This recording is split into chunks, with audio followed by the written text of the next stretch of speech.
This is an AI-generated podcast based on the article When the Recruiter Becomes the Recruited, Peter Hayer on Faith, Surrender, and Raising the Bar in Business, written by April. The article link is in the show notes. Peter, welcome to Kingdom Factor Collective. I'm really glad you're here today.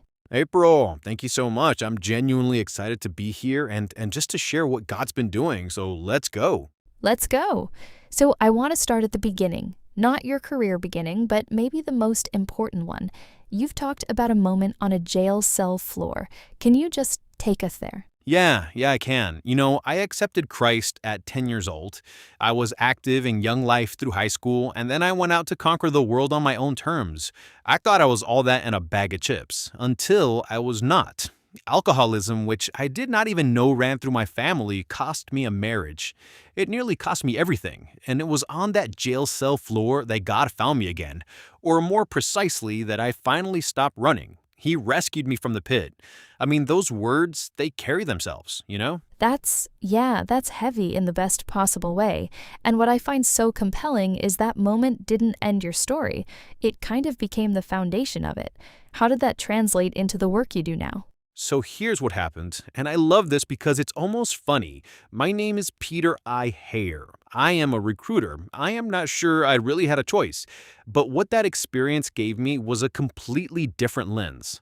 I started in the state of Colorado as an employment representative, worked with Fortune 100 companies, Lockheed Martin, Deloitte, Accenture, even helped stand up the TSA after 9/11. But inside those massive organizations, something nagged at me. They are machines. They run on systems and productivity. And once someone is hired, it can become, oh, you are still there? That did not sit right.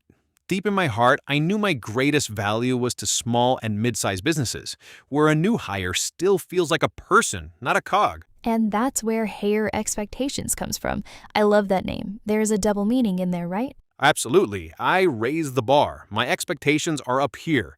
And I built this company on the idea that you can do this honestly, ethically, morally, with an unbelievable sense of urgency and a sense of humor. Those things are not mutually exclusive. Does that make sense? It completely does. And I want to dig into something because you've been tracking AI since 2016, which is, that's early. You leaned in before most of your industry even acknowledged the shift, but you're also pretty clear about what AI cannot do. Can you unpack that? Yeah, so AI will never be able to assimilate my passion for what I do. Full stop. Many companies have just handed all recruiting to AI, and you get what you pay for. There's bias, there are algorithms that just do not work in sorting out human judgment. My approach is the space between two failed extremes, firms that have surrendered all discernment to automation and firms still operating like it's 1995. I use technology for what technology does well, and I use human judgment for what only humans can.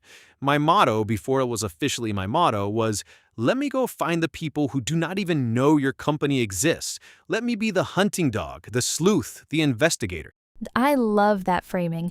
And it connects to something deeper for you. This idea of Colossians 3:23, doing all your work as though you're doing it for the Lord. How does that actually show up day to day? Every single day, I never forget the name of the company I work for and who my CEO is. That is who I report to. And that shapes everything. How I treat a candidate, how I push back on a client whose ethics don't align with mine, how I carry myself. I wear a Jerusalem cross, and I know people are watching. They may think, let's see what kind of Christian this guy really is. Is he nice to the person who just cut him off in traffic, or is he just entitled? I want to be a magnet, not a repellent. I want people drawn towards something real. That's a real gut check, honestly. And I have to ask about something more recent because it came up in the article and I think it matters. You received a cancer diagnosis just before we sat down for this conversation. How are you holding that? I asked the same question most people would. Why God? Why me? And then something shifted. He has strengthened me enough to say, Peter, why not you? I need you to carry this. It's not the first time he's used physical circumstances to do something deeper in me. Last year, I severed my Achilles tendon building a gazebo for my wife. months of no weight bearing, complete dependence on others. And my literal Achilles heel is asking anyone for help. I am too proud, too convinced I can do it on my own, but I cannot. So he is putting me through the fire. And I know he is in there with me. And honestly, when a candidate or a client says, "You don't understand," I will be able to say honestly, "I can hear what you're saying." There's real life behind those words now. That's a remarkable way to hold suffering. And it ties into something you said about the armor of God, Ephesians 6. You called it not optional. What do you mean by that? The evil one is always around. He wants a fingernail into your life, and that can open to a finger, then an arm, and before you know it, you're taking lies as truth. The armor is not something you put on when things get hard. It is worn every single day, because the enemy knows our names and our weaknesses better than we often admit. And this is what I ask leaders. Everybody can celebrate when things are wonderful, but when it is not, who is going to sharpen you? Who is your accountability partner? Those moments are going to come. Are you ready and equipped? Peter, that's the question, isn't it? I think everyone listening needs to sit with that one. Before we wrap up, if someone's company is struggling to find the right talent or they've had a string of hires that just didn't stick, what's your simple invitation to them? Let someone who has been through the fire help you find the right people and take care of the ones you already have. That's it. I want people to use their giftedness and superpowers to do what they do very well. Let me handle the search. And by the way, you are not getting a discount just because I love Jesus. You will get a lot of things because I love Jesus, but I have been gifted. I have experience. I have value. Right? I love that. Honestly, Peter, thank you so much for your time, for your transparency, and just for the way you carry your faith into your work. It's the real deal.